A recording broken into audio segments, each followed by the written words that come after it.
Bu jangni oti Jayshul Usra deyildi. Ya'ni qiyinchilik paytida bo'lganligi uchun.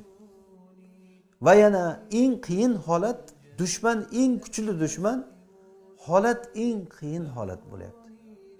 Mana shunday holatda shu paytda Rasululloh sahobalarni, odamlarni chiqishga chaqirdilar. Ana shu kunda odam sinalar ekan. Ikkiga bo'linib qoladi odam o'z-o'zidan bunday kunlar qiyin kelgandan keyin ya'ni o'z-o'zidan odamlar ikkiga bo'linib qoladi. O'zi johiliy ko'z qarash bilan, dunyoviy o'lchovlar bilan qaraganda hozir sizlar xato qilyapsizlar, chiqib Rum bilan urushib bo'ladimi? Rum bilan urushib bo'ladi, sizlar yo'qib ketasizlar hammalaring. deydigan holat. Ya'ni Rum bilan urushadimi degan holatda.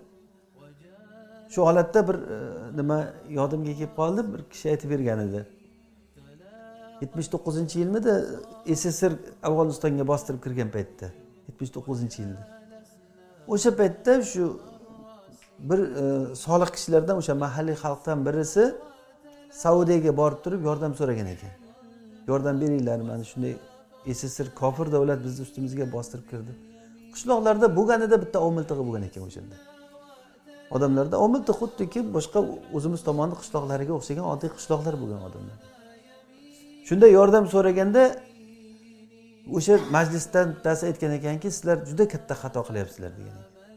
Sizlar hozir SSR degan davlat bilan urushaman deyishing seni xuddiki toqqa kesak otgandek bo'lyapti degan. Shunda aytgan ekanki, u kishi juda to'g'ri o'xshatdingiz degan. Bizniki hozir harakatimiz xuddiki toqqa kesak otgandek bo'ladi, lekin Alloh ot deyapti-da shuni degan. Alloh ot deyapti degan. Va ma ramayta iz ramayta valakinalloha rama. Bu otganingizda siz otmadingiz, lekin Alloh otdi demadimi Alloh taolo? Natija shunday bo'lmadimi oxir qaraganingizda? Necha yillar o'tdi. Agar u tomondan agar odam o'lsa, bu tomondan odam o'lmadimi? U tomon zarar ko'rsa, bu tomon zarar ko'rmadimi? Oxiri e'tibor bilan hammamiz uchun Alloh taolaning qudrati shunday ekanki, Allohning marhamati, Alloh nusratini ko'rsatib qo'yar ekan ba'zi bir jamoatlarga, ba'zi bir shaxslarga, ba'zi bir joylarga nusratini ko'rsatib qo'yar ekanki, go'yoki hol tili bilan aytgandek bo'ladiki, ey bandalar, ko'ringlar mana shu odamni, mana shu holatda sizlar ibrat olinglar. Nusrat Allohdan. Alloh yordam bersa, in yansurkumullohu fala g'oliba lakum. Agar Alloh yordam bersa sizlarga g'olib yo'q degan. Sahobalarni Rasululloh bilan mana shu chiqishlari Jayshul Usradagi holat xuddi shu holatga o'xshab ketadi. Hech bo'lmasa hozir bu dushmanni tanlab xato qildinglar birinchidan. Yoki bo'lmasa vaqtda xato qilyapsizlar. Hech bo'lmasa hozir chiqmanglar, ozroq kun sovusin.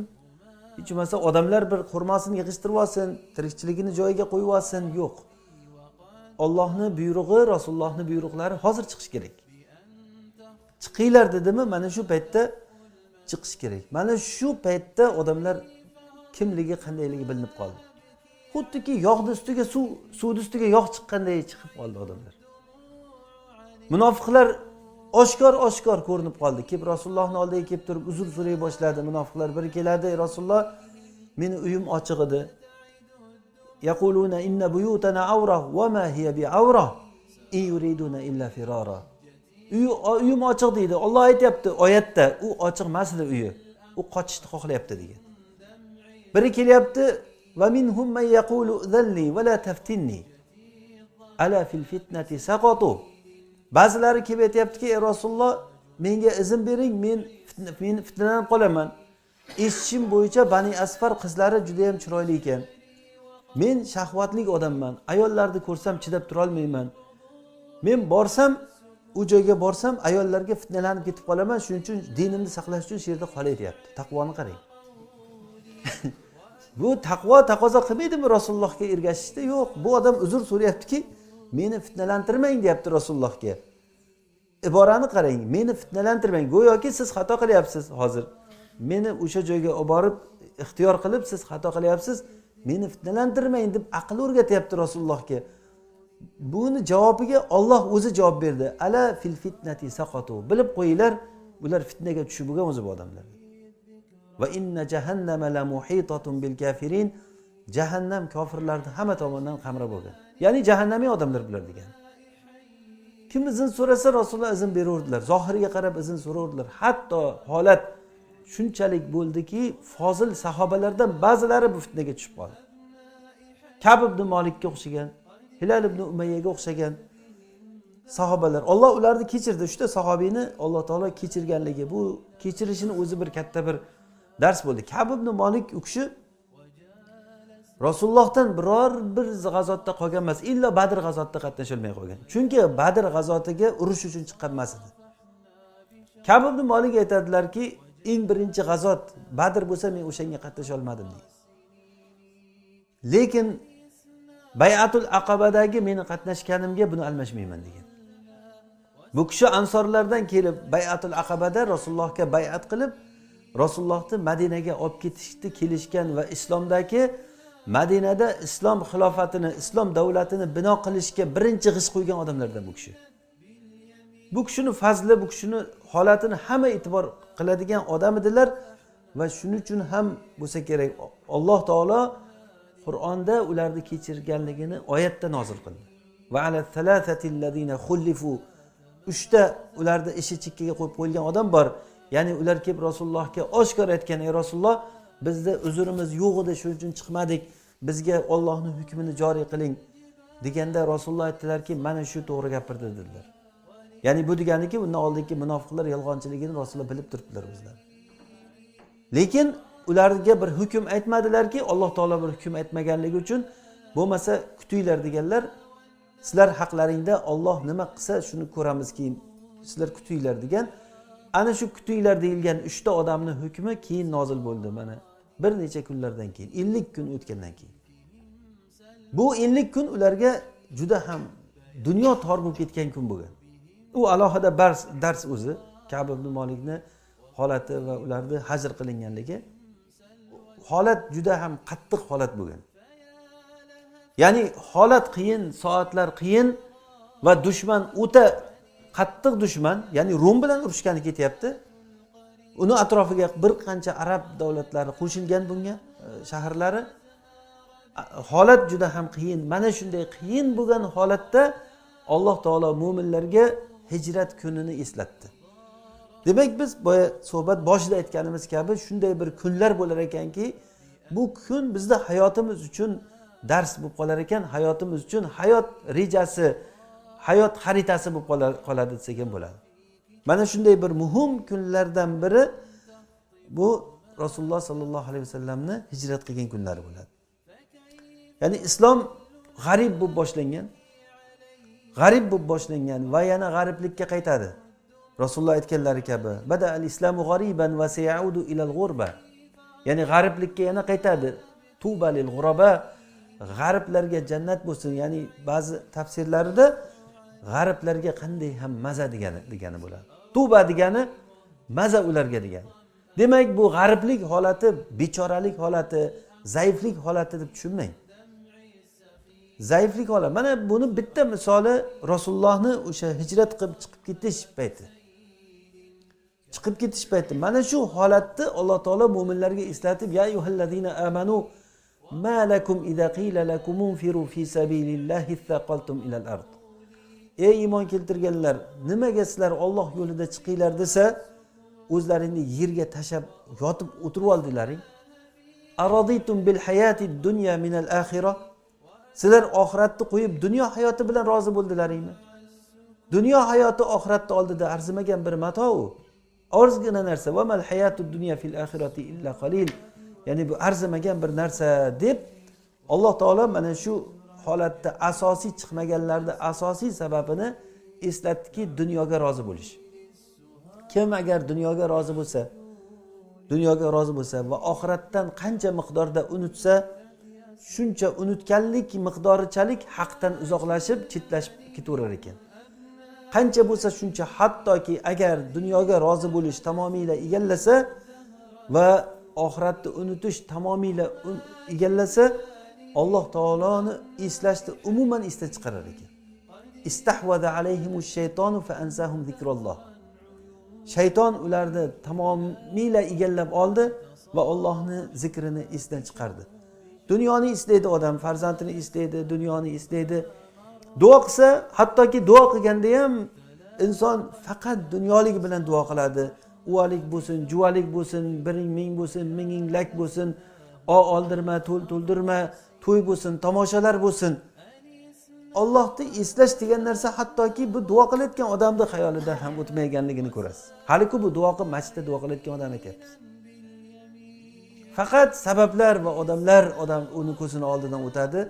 Bir boshiga bir kulfat kelgan paytda odamlarni eslaydi, sabablarni eslaydi. Alloh uni esiga ham kelmaydi. Chunki sababi istahvada alayhimush shayton ularni egallab olgan va Allohning zikrini ularga unuttirgan. Fa ansahum zikrulloh. Ana o'shalar shaytonning jamoasi bo'lgan odamlar o'shalar bo'ladi. Shuning uchun ham biz mana shu kunlardan, Alloh ko'rsatgan kunlardan bo'lib ham hozir bu misolimiz bu yerda hijrat kuni bo'lyapti. O'shanga o'xshagan kunlardan biz dars olishimiz kerak. Mo'min odam buni qanchalik ko'rsa, shunchalik ehtiyotini oladi, shunchalik hayotiga tatbiq qiladi buni. Ya'ni odam qanchalik uzoqda ko'rsa, masalan, uzoqdan bir dushmanni ko'rgan odam ko'rmagan odamlardan ko'ra tayyorgarligi boshqacha bo'ladi. Bir narsani oldindan ko'rgan odam o'shanga masalan qimmatchilik bo'layotganini kimdir oldindan ko'rib qolsa, shart narsalarni olib boshqa qilib hammani boyi bo'lib qoladi o'sha odam oldindan ko'ra bilganligi uchun. Masalan, tijoratchilarni ham mohirlari oldindan ko'ra bilganligi uchun bo'ladi. Hatto shayton ham. Shayton mana Badr g'azotida u Suroqat ibn Malik ko'rinishida kelib turib kofirlarga qo'shilgan. Kimsan desa, men ham sizlar bilan birga musulmonlarga qarshi urushgan chiqdim degan. Yur deganda qo'shib olishgan uni ham yo'lda. Kelyapti, ularga shayton butun hammasini shijoatlantirib, juda kallalaring ishladi, vaqtida chiqdinglar. Ular o'zi ozgina odam. Hozir ular karvonga chiqqan. Shu vaqti, hozir ularni yanchib yo'qotib yuboradigan vaqt keldi. Men sizlar bilan birgaman, unaqa qilamiz, bunaqa qilamiz deb odamlarni shijoatlantirib borgan, borgincha. Odam ko'rinishda bu. Keyin borgandan keyin qarasa, sahobalarni oldida qator safda malaikalarni ko'rdi. Buni ko'rgandan keyin ahvol chatoq. Shayton shunda orqaga qarab qochdi. Falamma tara'atil fi'atan nakasa ala aqibayhi. Ikkita jamoat bir-birini ko'rgan paytda shayton orqaga qochdi. Nima uchun orqaga qochdi? Chunki shayton aytdi: "Inni ara ma la tarawun." Men sizlar ko'rmagan narsani ko'ryapman dedi. Inni akhafulloha robbil alamin. Men Allohdan qo'rqaman dedi. Farishtalarni ko'rgandan keyin o'zi shayton bildiki, yoqqa yo'l yo'qligini. U tomonga yo'l yo'q ekanligini shayton ko'rdi, bildi. Bilgani uchun ham orqaga qarab qochdi. Chunki agar urushaverganda u bilardi nima bo'lishini. Farishtalar bilan urusha olmaydi. Lekin u jamoat ham bularni ko'rdi, bu jamoat ham bularni ko'rdi. Lekin kofirlar shayton ko'rgan narsani ko'rmaganligi uchun oldinga qarab yurdi. U shayton ko'rgan narsani ko'rmagan edi bular. Ya'ni demoqchimizki, inson boshqalar ko'rmagan narsani ko'ra olsa, uni hayoti boshqacha bo'ladi. Kofirlar har qancha kuchli bo'lmaydimi? Ular nima bo'lsa ham baribir zaif. Alloh aytayapti buni, hech qanday zarar bera olmaydi ular. Ularni Rasulullohni kecha biz darsimizda ham aytgan edik. Bu askarlarga to'qnash kelayotgan dushmanlarning ahvolini Alloh tushuntirib qo'ydi kimligini ularni. Lekin hozirgi kundagi musulmonlarga to'qnash kelayotgan dushmanlar ulardan ko'ra 10 chandan, 100 chandan aynib chirib ketgan jamoatlar bular. Hozir mana Yevropadagi odamlarda kanisalar tashlandiq bu holatga kelib qolyapti. Ularni oylik nimasini to'lovini to'lolmaganligidan svetiga boshqasiga to'lovlari bor, to'lovini to'lolmaganligidan ular topshirib yuboryapti, buni musulmonlar sotib olib turib masjid qilyapti. Ya'ni bu katta bir yutuq nimasi ko'rinishi bu. Ya'ni ularning holatiga qarasangiz, ulardagi fahshlikni gapirmang, bachchavozlikni gapirmang, bu haromlikni gapirmang. Ya'ni dushmanimiz, bizning qarshimizdagi dushman chirib bitgan bir desa yiqilib ketadigan holatdagi dushman turibdi. Nima uchun o'shanday dushman bo'lsa musulmonlar mana bunday o'sha chirigan daraxt atrofidagi qumursqaday bo'lib yuribdi musulmonlar. Bo'lmasa bir shoxlab yuboradigan yoki bir tarib yuboradigan quvvat yo'qmi desa, yo'q, musulmonlarning o'zida gap hamma narsa. Agar nusrat ahli bo'lsa, Alloh taolaning nusrati albatta keladi. Inshaalloh suhbatimizda yana davom bor. Alloh taoladan so'raymizki, Robbim qalblarimizni o'zi iymon nuri bilan nurlantirsin. Rasululloh sollallohu alayhi vasallam sunnatlari bilan nurlantirsin. Sunnatga, sahobalarning yo'liga to'liq ergashishni, qalblarimiz ochiq bo'lishini Alloh taolo hammamizga nasib qilsin. Allohumma amin. Va sallallohu alayhi sayyidina va nabiyina Muhammad va alihi va sahbihi ajma'in. Valhamdulillahi robbil alamin. Vassalomu alaykum va rahmatullohi va barakatuh.